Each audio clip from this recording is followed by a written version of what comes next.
Ang October 1 na Pasko ng Kapanganakan na sa aming samahang iglesia ni na Imam Imiza at Rabay Jesus Tindig Katao Inc.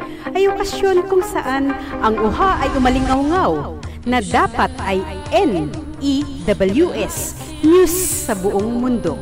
Subalit hindi nalaman ng mga tao ang balitang iyon, nakahulugan ng uha dahil inilihim sa atin ng mga unang nagturong Kastila na gumawa ng pundasyon ng ating saligang batas, at ang simbolismo ay piring sa mata ng babaeng may hawak ng timbangan. Sa kasalukuyang kaganapan sa luntiang pulong ito sa Balitaan sa Rembrandt, noong October 3 ay ginanap ang Presscon dahil ang October ay National Children's Month at may temang Bata, kasali ka! Ikaw ay mahalaga. Ang Presscon ay binuksan sa pamamagitan ng isang panalangin. Kondisyonan po ninyo ang mga nariritong kasabi ng media, mga anghel ng balita, para maparating ang aming mensahe na bata, kasali ka, ikaw ang mahalaga. Kondisyonan po ninyo ang mga social workers na aming bibigyan ng karangal. For October, yun yung ating National Children's Month, ay meron presidential proclamation number 267 na inisyo noong 1993. Ang ating theme for this month na ating sinaselebrate na Children's Month ay Children's Participation. Bata, ikaw ay mahalaga. Lahat po kami dito na nasa harap ninyo ay mag-share ng ano po yung kahalagahan ng Children's Month sa bawat council na nandito na nagre-representa at sa DSWD, and then i-relate nila kung ano yung mga magandang naganap, magandang accomplishment ng bawat ahensya patungo sa child participation. Ako po ay si Secretario D. De La Rosa ng Kaisahang Buhay Foundation, at ako'y nagagalak na pinunga ako ni Emilia maging kasali sa committee ng pipili ng outstanding government social worker na tumulong sa title nila. Pagdating po sa Juvenile Justice and Welfare Council, medyo bagong council po kami. We were established in 2006. We used to be attached po sa Department of Justice. At nagkaroon po tayo ng bagong batas, yung tinatawag nating RA 10630. Nilipat po kami sa DSWD. At ginawa po kaming independent, autonomous agency para po kaming CWC. Ano po yung mga milestones na nangyari po sa amin in relation to child participation?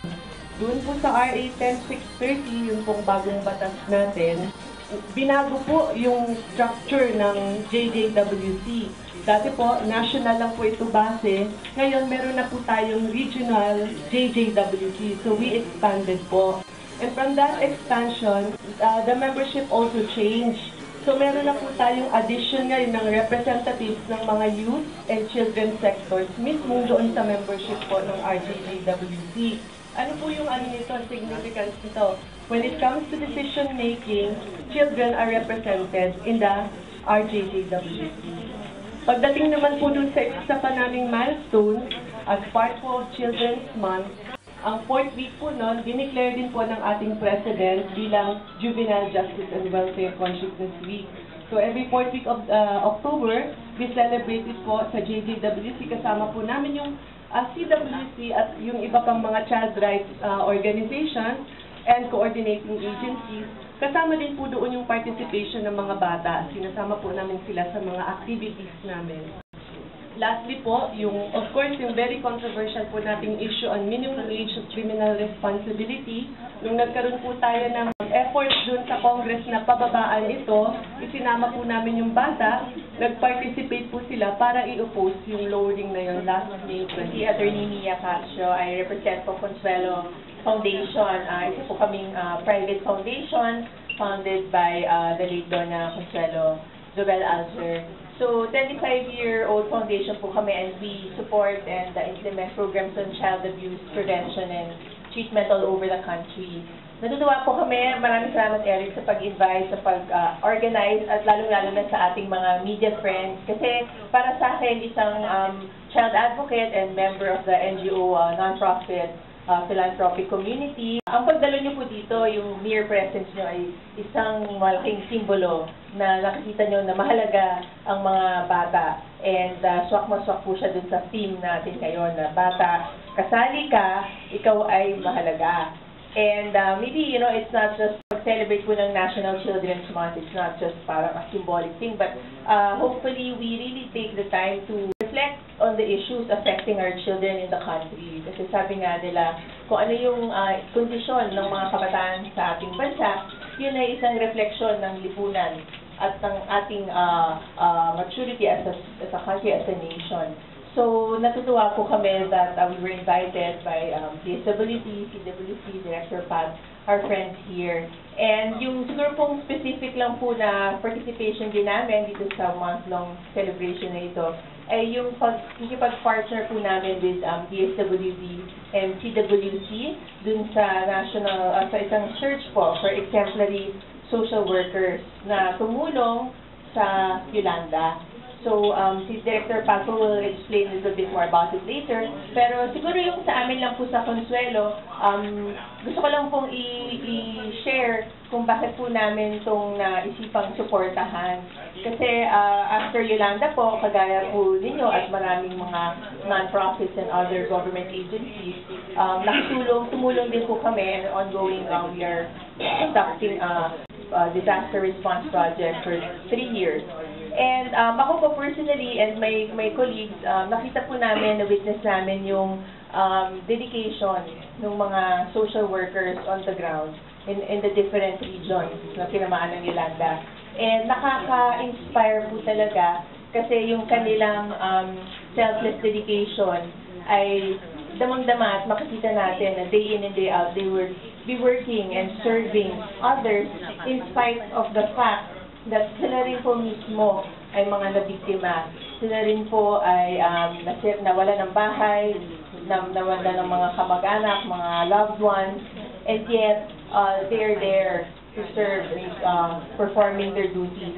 And ako po talagang na-inspire kami doon. So lumapit po kami sa CWD, DSWD, and invited them that, you know, maybe it's about time we recognize the social workers. Kasi usually, di ba po maraming mga ibang professions na re-recognize, mga police, mga guro, and maganda pong bagay yun. Pero yung mga social worker, parang they're always po behind the scenes.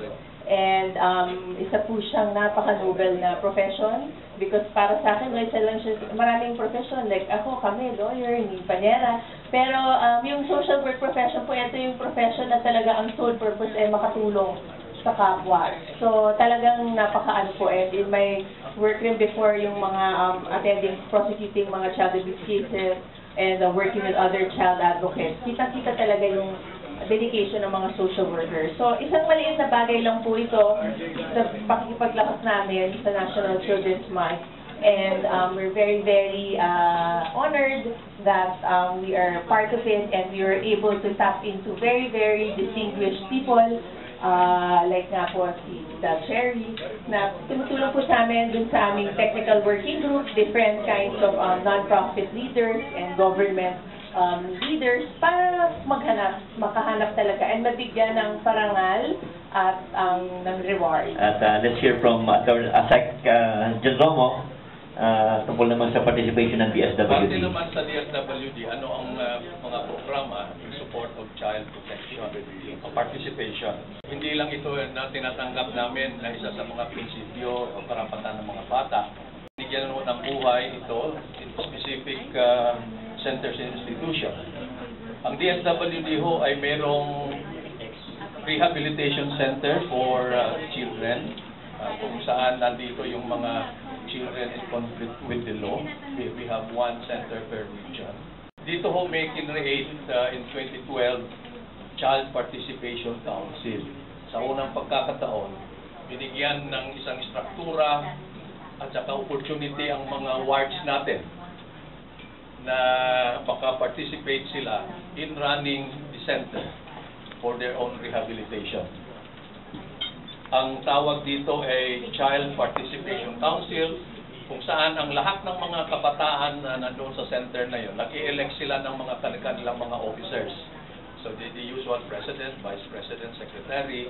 Depende na sa dami ng cottages per center, meron silang ini-elect na representative to represent the children in a particular cottage. So merong mga 5 o 7 mga cottages. They constitute now the Child Participation Council. Meron silang 1 taon na term of office to serve their co-wards or children in the center. Ang kanilang mga activities, nire-raise nila sa ang mga issues and concerns na sa tingin ng mga kabataan nakaka-apekto sa kanila. Ito ay dinadala nila sa center management for resolution. Binibigyan din sila ng responsibility to co-manage the activities. Kasi dati, mga house parents natin, social workers, sila ang nagli-lead dito sa mga activities na ito.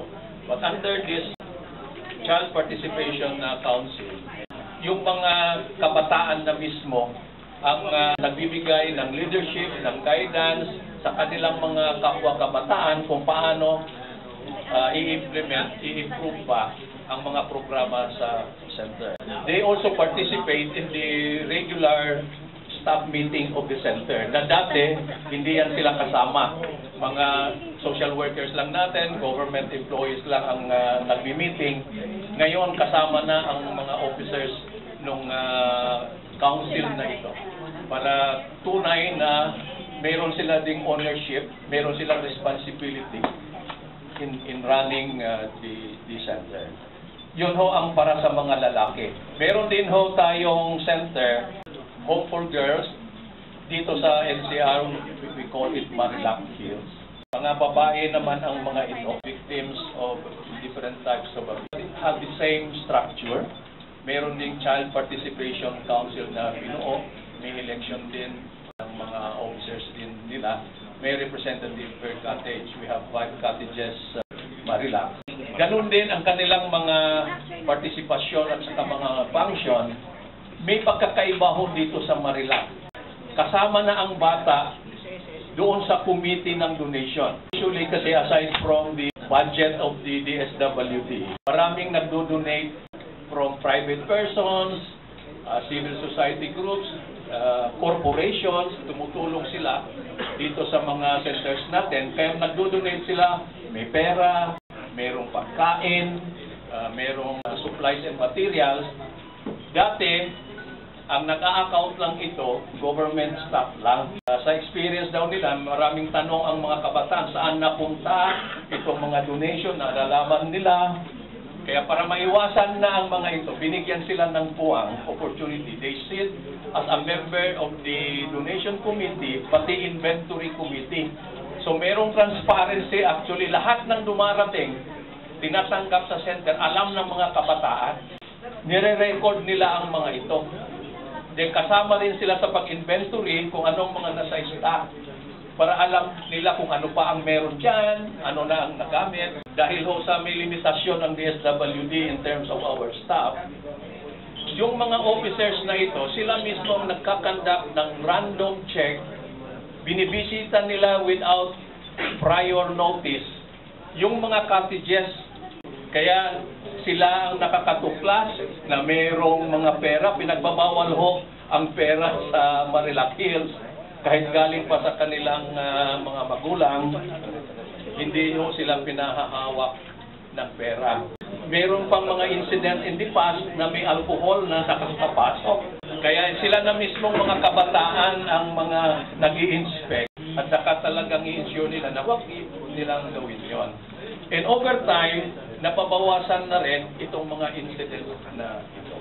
This portion is brought to you by Ultra Pure Water Purifier. Samantala sa inyong lahat na gusto ng malinis na tubig, direkta sa inyong mga gripo, narito na ang Ultra Pure Water Purifier. Matipid na, garantisadong malinis na tubig ang hatid pa. Meron din tayong family development session. Ito isang activity ginagawa doon sa mga beneficiaries ng Pantawid Pamilya. Every month, ang mga municipal or city links natin, minimit nila itong 25 to 30 beneficiaries. Ang isa sa mga modules or topics na pinag-uusapan dito, yung rights of children. So sa tingin namin, ito ang activity natin that actually affects the rights of the children at the household level. Itong family development session, dito pinag-uusapan yung karapatan ng mga bata. Pinaalam, pinaiintindiho sa mga magulang na kahit bata pa sila, meron silang karapatan na dapat nilang tanggapin at saka tanggapin nila, bigyan ng puwang sa kanilang pamamahay itong mga anak nila na makapagsabi kung ano ang mga sa tingin ng mga anak nila na kailangan ayusin kasi naaapektuhan sila. Lalo na yung mga relationships ng tatay at saka nanay, which is common, no? May mga nag-aaway, naapektuhan ng mga bata. Na sana, mas malalim na ang pagtanggap ng mga magulang sa karapatan ng kanilang mga anak at saka bigyan talaga nila ng opportunity na makapagsabi kung ano ang kanilang mga damdamin, ano ang kanilang mga nararanasan na hindi maganda, ano ang mga dapat nilang gawin as a family. We have already 4.1 million families under the Pantawid right now, benefiting about 10 million children nationwide. At the regional level, this is a government structure, which is actually the counterpart of CWC, the Regional Subcommittee for the Welfare of Children. In the past, government representatives lang ang bumubuo nito. Pinag-uusapan ang issue ng mga children. Ngayon, nandyan na rin ang mga permanent representatives ng children. Kasama na rin sila sa deliberasyon, sa decision-making, doon sa mga issue affecting children. As part of the observance or celebration natin ngayong buwan ng Oktubre, merong gagawin na Regional Children's Congress in every region. Then towards the end of October, I think October 22 to 26, mag-host ang NCR ng National Children's Congress kung saan mga leaders of children from all the regions magkukonvene dito sa Metro Manila. Actually, ginagawa na ito taon-taon to institutionalize this para mabigyan sila ng opportunity na ma-raise to the national level yung mga issues nila na sa tingin nila walang policy, wala pang programa, wala pang intervention na kailangan tanggapin at saka bigyan ng intervention ng government. Hopefully, that will be the culminating activity for the celebration of Children's Month. Anyway, I'd like to acknowledge the presence of Betso Alvo, Media Affairs ng SSS dahil yung kanilang project din sa SSS ay nag-jive dito sa ginagawa ng CWC at ng DSWD. Tama ba? Bali kasi may nilaunch ang SSS ditong September 25, yung ating peso fund, which is Personal Equity Savings Option. Kakaiba to, di ba sa atin, ito kasi clamor na maraming tao na gusto nila malaking retirement pension. So ito ay bukod dun sa ating SSS regular, kasi under din to na SS law na magtatag ang SSS ng isang provident fund. So ang tinatawag natin na peso. So ito kasi meron tayo para mas malaki yung ating may hulog dito para sa ating retirement, more on retirement. Dapat ang minimum mo yung hulog, including the employed, self-employed, voluntary, is 1,000 pesos aside dun sa maximum na SSS contribution. Ito kasi ay mas malaki ang magiging pension mo kasi naghahanap tayong malaking pension. So itong ginawa ng SSS, bukod sa regular pension, pwede ka dito mag-pension ng mas malaki. Kasi ang minimum na hulog mo dito is 1,000 pesos per month. So, pwede ka rin maglagay maximum of 100,000 per annum. So, malaki ang ano ito, balik natin sa pag nag-retire tayo, for savings, tax-free. So, pag naipon na yan, ilalagay natin yan sa treasury ba ng ano natin yan? 5 years na mag-i-interest siya. So, you almost 65% to 1,000 na savings mo ilalagay sa retirement, yung 25 para sa medical. Pwede mo siya kunin medical. Tapos ang ano natin, yung 10% sa general purpose. Marami talagang problema ang kabataan ngayon. At lalong-lalo na pag-usapan natin yung bullying sa mga eskwelahan and so many others. Ay, bigyan niyo ako ng information about ano ba talaga nagagawa ng CWC sa mga kabataan. Bakit meron tayong Children's Month, no? Sabi ko nga kanina, may Presidential Proclamation 267 noong 1993. At magmula noon ay marami ng kaganapang nangyari, ano? At ito ay mga iba-ibang batas na ipinasa, no? Para sabihin na, para ipakita na ang gobyerno ay hindi binabaliwala ang mga sitwasyon ng mga kabataan na nagiging biktima ng iba't ibang klaseng pang-aabuso, violence, and yung exploitation. Marami ding council na na-create na, at ito ay 7 councils, no? May mga committees tayo na nag-address ng mga issue on trafficking. As I said, meron nga tayo ngayon Children in Conflict with the Law na bagong batas na ipinasa. At meron din tayong batas ng anti-child pornography. No? So, bawat batas na pinapasa ay may mga council yan. Ibig sabihin, kailangan magkaroon ng ibang plano ang bawat council. Dapat meron silang strategic plan, meron silang National Plan of Action para sa ganon magampanan ang pangangailangan, no? Along advocacy, yung sinasabi natin, ipalaganap paano ang prevention para hindi naging biktima ang mga kabataan natin ng iba't ibang klaseng forms of violence and abuse. Prevention, sinasabi natin. Of course, malaki ang magagawa ng media.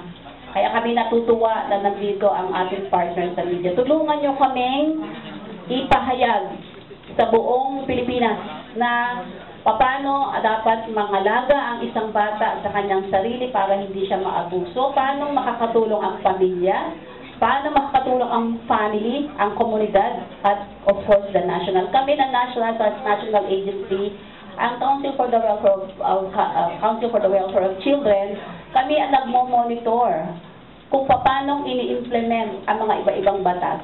Ano ang mga programa at serbisyo ng iba-ibang department, no? Yung National Government Agency, ano ang mga naibibigay na intervensyon ng mga NGOs at yung ating mga civic organization. Isa yon. Pangalawa, ano ba ang pangangailangan ng mga stakeholders, yung mga nag-i-implement ng mga programa along capacity building. Meron din tayo yung programs and services. Ano ba yung mga programs and services? Kung yan ay nandyan, sila ba ay responsive? Sila ba ay responsive? Sila ba ay relevant pa? Baka yung mga programa, yung panahon-panahon, ako'y bata pa. At si Eric ay bata pa. Yung ba ay significant pa rin? Yung pa ba ay tama, tumutugma? Kasi iba ngayon, meron tayong cyber pornography, napakalakas, napakabilis ng ating exposure ng mga kabataan natin sa mga online, no? So, meron din tayong council dyan. Karamihan ng council ay pinangungunahan, are chaired by the Department of Social Welfare and Development, no? So, again, yung prevention, ano ba yung capacity building, ano ba yung rehabilitation na sinasabi natin. Pag ikaw ay naging biktima, hindi pwedeng sabihin, nag-atras ako sa kaso ko. No? Hindi lang ganon. Kung nag-atras ako sa kaso ko, ano ang katungkulan ng mga adult para sa ganon ay ma-push yung mga kasong yun. Hindi lang yon. Kailangan maalagaan ang bata. Paano siyang ibabalik sa normal na sitwasyon at ang functionality na sinasabi natin, paano yung pamilya na naapektuhan, paano natin silang tutulungan din, at paano natin silang maibabalik sa normal.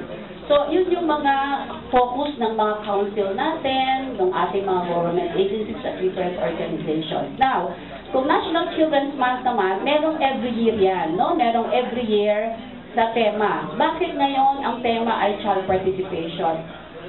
High time. Napakinggan na natin ang boses ng mga kabataan natin. Sa tingin nila, ang ginagawa ba ng gobyerno ay tama, sapat ba siya? Ang tingin ba nila yung nating ginagawang pagpaplano, kasi sabi nga nila, plano kayang plano para sa amin. Pakinggan nyo naman kami. And we believe that the children has the malaki ang potensyal ng mga kabataan eh. Pag sila ang nagsabi, totoo yun. Dahil sila ang nakaka-experience nun, sila ang nakakakita, na ito ang mga issue. Pag sinabi nilang, isama niyo na kami sa pagpaplano, programa, kailangan marinig natin. Kasi kung minsan, ang tendency, maggawa tayo ng mga programa, pero hindi sila na-involve. So ngayon, ang Council for the Welfare of Children, meron na rin child representative na sinasabi. Meron kaming board, ang CWC. Meron siyang board composed of different agencies, government, at meron tayong NGO. At meron tayong child representative sa Council for the Welfare of Children. Sa board, meron siyang boses para bumoto, para magsabi na ito ay kulang, ito ay hindi tama. Down to the regional level, yung sinabi nga ni Asek Romo kanina, yung Regional Council for the Welfare of Children, meron na din child representative dyan. At ang pinakamaganda rin ngayon, pag pinag-usapan natin ang child protection, meron ng mga child protection policy. Meron ng child protection policy ang DepEd, ang DOJ, ang DSWD at iba-iba pang ahensya. Sa policy yon, nakalagay doon na ang mga bata ay dapat involve, mag-participate, at sila ay dapat magkaroon ng tamang pag-handle sa kanila. Pag-handle sa mga bata na nasa mga ahensya ng mga iba-ibang agency.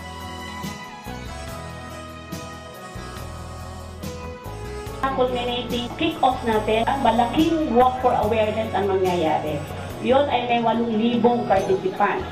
Mga kabataan, mga adult, at iba-ibang ahensya. Meron kaming isinusulong na mga messages. Child participation, ang bata ay pwede mag-participate sa pagsugpo ng mga trafficking, pagsugpo ng mga child violence, iba-ibang klaseng violence.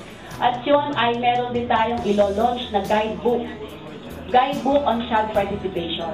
Yun ang mag-guide sa lahat ng mga involved sa children kung paano paano isusulong i-implement ang child participation.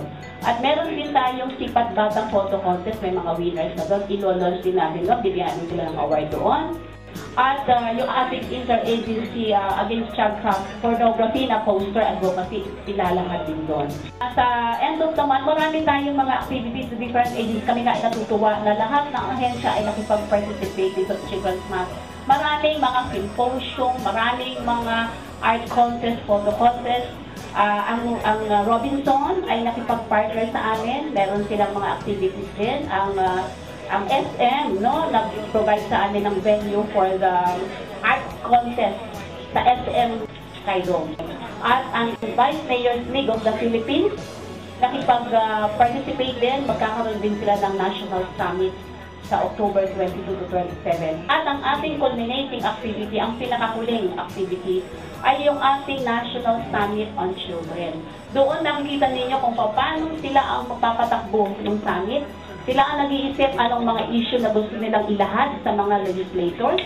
Sila ang magsasabi paano natin dapat patakbuhin ng isang summit para hindi lang puro usap-usap. Kailangan pag-uusapan natin doon ano ang resulta doon sa mga nakaraang mga summit. At sila ang magsasabi na sapat na o hindi sapat ang ginagawa ng buong governance. Kasi gusto ko rin bigyan ng recognition or I want to recognize yung mga agencies natin na nagbibigay ng mga programa. No? For example, gusto ko nang ibanggit ang DepEd. Meron silang, gusto kong iulitin ulit. DepEd, ang Child Protection Policy, Department of Agriculture, DOH, yung ating NAPSI, National Anti-Poverty Commission, may mga batang sektor doon, no? At iba pang mga ahensya. Ngayon ang gusto lang ibalik, huling-huli na lang, meron tayong isang ASEAN Children's Forum. Alam natin na mga kabataan ng Pilipinas ay hindi lang pang-local, pang-international pa ang kanilang mga representation. Kaya sila ay uma-attend natin ng ASEAN Children's Forum at doon inilalahad nila, binibigay nila kung ano yung mga ginagawa ng Pilipinas, i-share nila, at nakakaalam din sila kung ano yung mga ginagawa ng ibang mga country. So, Eric, isulong natin ang ating adhikain, palakasin ng ating kabataan dahil sila ang pag-asa ng ating bayan.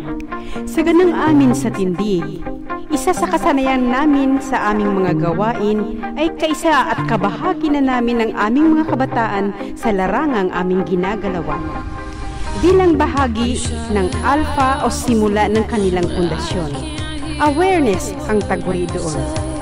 Yan po ang unang bahagi ng Balitaan sa Rembrandt, October 3, 2014.